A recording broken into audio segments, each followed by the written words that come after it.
بسم اللہ الرحمن الرحیم۔ شروع اللہ کے نام سے جو بڑا مہربان اور نہایت رحم والا ہے۔ عید کے دن ایک شخص حضرت علی رضی اللہ تعالیٰ عنہ کی خدمت میں حاضر ہوا اور عرض کرنے لگا، یا علی، ہر عید کے دن آپ قبرستان کیوں جاتے ہیں؟ جیسے ہی یہ پوچھا گیا تو امام علی علیہ السلام نے فرمایا، اے شخص، یاد رکھنا، عید کے دن تمام مرے ہوئے لوگ تم کو یاد کرتے ہیں۔ میں نے اللہ تعالیٰ کے رسول صلی اللہ علیہ وآلہ وسلم سے سنا کہ جب جب زمین پر عید کی خبر عام ہوتی ہے تو قبرستان والے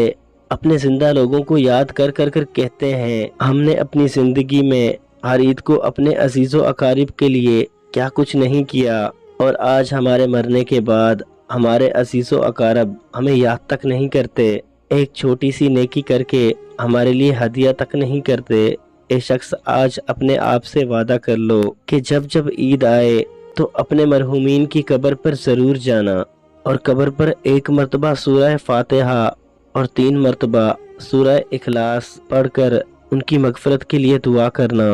تو وہ کہنے لگا، یا علی، عید کے پہلے دن کوئی شخص قبر پر نہ جا سکے تو؟ امام علی علیہ السلام نے فرمایا، دوسرے دن جانا،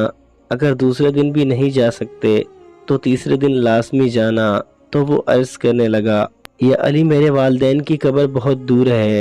اور میں چاہے کتنی بھی کوشش کروں 2-3 دن تک نہیں پہنچ سکتا۔ تو حضرت علی رضی اللہ تعالیٰ عنہ نے فرمایا، اے شخص، اگر کوئی انسان عید کے دن اپنے مرحومین کی قبر پر نہیں جا سکتا تو عید کے دن جو پہلا طعام کھائے اس پر 1 مرتبہ سورہ فاتحہ اور 3 مرتبہ سورہ اخلاص پڑھ کر